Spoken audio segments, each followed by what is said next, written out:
गरीब साध साध सब नेक हैं, आप अपनी ठोरे, जो सतलोक ले जाएंगे वो साधु कोई और।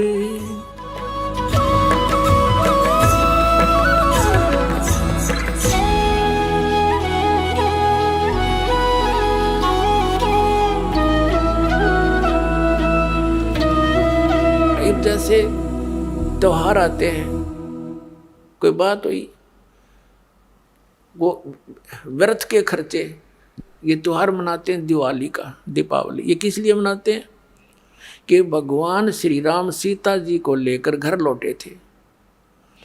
और फिर चलो पहले तो देसी घी के दीप जलाए जाते थे, हवन हो जाता था, वो भी बढ़िया बात थी, लेकिन एक दिन हवन कर देने से बात नहीं बनती। अपना रोज लगावे घी की दीप है, रोज हवन करे वो। और जब सीता जी को घर से निकाला, फिर भी मनाओ तुम उसने, फिर भी दिवाली मना रहे हो। सीता तो घर से निकाल दी गई थी जिसके आने की खुशी में, और वो दीप जलाए गए थे, और फिर वह निकाल दी करते। वो तो दुखी हुई, वहाँ जंगल में टाइम पास करा बेचारी ने सह परिवार। और श्री राम घर पे, परिवार उसका जंगल में, चाहे राजा के कुछ भी बना रहो, एक छोटे से नगर का राजा, अयोध्या का राजा था, चाहे राष्ट्रपति बने जाए पूरी पृथ्वी का, जिसका परिवार कहीं रहा कहीं वो जीव सुखी हो सकता है, और फिर भी दिवाली मनावें और दीप जलावें। तो इस तरह की जो क्रियाएं हैं ये परंपरा है, सूझबूझ का कार्य नहीं है। फिर बम छोड़ते हैं त्योहार के दिन, तरह कितना प्रदूषण फैलाते हैं, आग लग जाती है। तो यह परंपरा बनाई तो बच्चे आकर्षित हुए, इसको समाप्त करेंगे धीरे धीरे। और क्या की खुशी, एक भगत कह रहा था, बोला जी नाम लेने के बाद ज्ञान हुआ हमें, और पहली बार त्योहार मनाया हमने अपना। हमने 10 वर्ष हो गए ना दिवाली मना ली, ना तीज त्योहार मनाए, और ना होली मनाई। कारण क्या रहा कि हमारा परिवार है, 5-6 भाई हैं, मेरे दादा है, उसमें किसी का कोई मृत्यु हो जाती है, कभी हमारे घर में हो जाती है। पिछली बार मेरी बहन विधवा होगी, सारा 1 साल तो फिर मनाना ही नहीं कुछ भी, 1 वर्ष पूरा नहीं हुआ इतना दूसरी घटना घट लेती है। और 10 वर्ष हो गया हमने कोई त्योहार मना के नहीं देखा। फिर कहाँ गई वो दीपावली। और परमात्मा कहते हैं इसे गंदे लोक में, जैसे नानक साहब जी से कहा था कि आप यहाँ खुशी नज़र नहीं आते, मायूस बने रहते हो। तब नानक साहब जी ने कहा था, ना जाने काल की कर डारे, किसी भी ढल जा पासावे, अर्जी नाते सरते मौत खुड़क दी, उन्होंने के डांसावे। एक समय एक लड़के का ब्याह था, पहले दिन डीजे बजा रहे, घर में भी नाचे कूदे, बहन भी उसकी घुड़चड़ी पे उसका जो निकाली हुआ फेरी, वो भी चित्र समाचार पत्र में। अगले दिन विवाह के लिए जा रही थी बारात, वो दुल्हे वाली कार टकरा गई एक टैंकर से, ट्रक से या टैंकर से। 6-7 सदस्य थे, घर के भी थे उसमें 2-3 और वो दुल्हा भी, सारे मर गए। अब फिर टक्कर मार मार कर रो रहे हैं, बाल पाट रही, वो बहनें पहले दिन जो डांस कर रही थी, नाचन कूदने फंड कर रही थी। तो परमात्मा कहते, ना जाने काल की कर डारे, किस भी ढल जा पासा वे, अर्जुन आते सरते मौत खुड़क दी। फिर क्या किया, हंसी यहाँ पर क्या डांस करें, टाइम पास करो, विवाह करो, बच्चों का संयोग जोड़ दो सिंपल वे से। ब्याह तो 2 बालका का होना है, बाकी तो फंड है, हो कितने इकट्ठे कर लो चाहे ना कर लो। तो इस प्रकार हमने इस प्रत्येक परंपरा को रिड्यूस करना है। कहते हैं जगत का पेखना पेख्या, धनी का नाम ना लेखा। अब एक दूसरे के सिर पर धरे बैठे, उसने ऐसे कर दिया, उसने ऐसे कर दिया, किंतु जो करने वाले का तो जिक्र भी नहीं। तो इस प्रकार वो त्रेता युग में आए थे भगवान मुनिंदर रूप में परमात्मा। उस समय नल नील को स्वस्थ किया, और श्री रामचंद्र जी के ऊपर जो पहाड़ जैसा दुख था वो पुल बनवाया। और परमात्मा कहते हैं कि धर्मदास जी को समझाते हैं कि तुम इन राम कृष्ण को भगवान मान बैठे, किस आधार से, एक छोटे मोटे इनकी लीला देखकर कैसे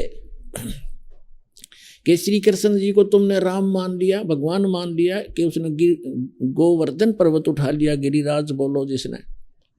और आपके पुराण बताते हैं, आप खुद कथा सुनते और सुनाते हो कि शेष नाग सारी सृष्टि ने ठारा, जिसको ऊपर पृथ्वी भी सारे ये लोग ग्रह भी प्रह भी, तो एक पहाड़ के ठाणते भगवान मान लिया, तो शेष नाग क्यों नहीं माना तुमने परमात्मा?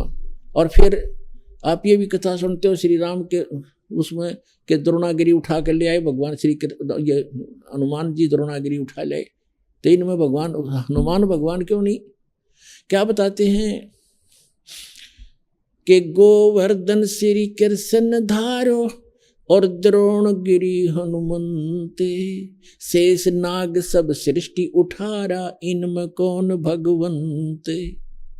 फिर क्या बताते हैं, कहते हैं समुद्र पाट लंका गयो, वो सीता को भरतारे, और अगस्त ऋषि ने ये सातों पी लिए, इनमें कौन करतारे।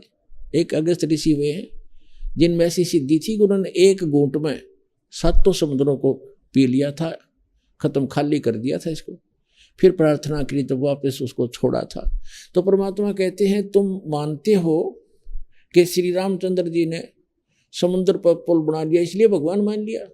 कहते अगस्त ऋषि ने सातों पी लिए थे, वो क्यों ना भगवान माना। फिर कहते काटे बंधन विपत में, कठिन कियो संग्राम, चिन्हो रे नर प्राणिया, ये गरुड़ बड़ो के राम। ओए होए, कहते तुम्हारा भगवान श्री रामचंद्र जिसको तुम भगवान मानते हो, वो तो नागफास में आ गए थे सारी सेना सब समेत, और गरुड़ ने आकर तुम्हारे भगवान का बंधन काटा था श्री राम का। तो गरुड़ बड़ा हुआ, तुम्हारा श्री राम बड़ा हुआ, कुछ तो बुद्धि तो काम ले लो। भजन करो उस रब को जो दाता है कुल सबका, भजन करो उस रब को जो दाता है कुल सबका, वो है कबीर इज गॉड, धानक रूप रहा करतार, अनंत कोट ब्रह्मांड का, एक रति नहीं भार, और सतगुरु पुरुष कबीर है ये कुल के सरजनार।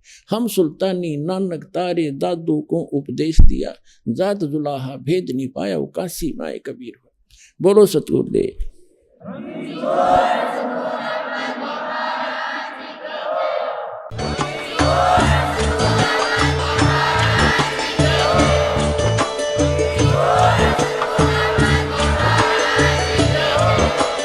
आप सुन रहे थे जगत गुरु तत्वदर्शी संत रामपाल जी महाराज जी के मंगल प्रवचन। अधिक जानकारी के लिए विजिट कीजिए हमारी वेबसाइट www.jagatgururampalji.org। संत रामपाल जी महाराज जी के शुभ आशीर्वाद से पूरे विश्व भर में 500 से भी ज्यादा नाम दीक्षा केंद्र हैं, जिन पर संत रामपाल जी महाराज जी द्वारा ऑनलाइन निशुल्क नाम दीक्षा दी जा रही है। अपने नजदीकी नाम दीक्षा केंद्र का पता करने के लिए संपर्क करें 8222880541।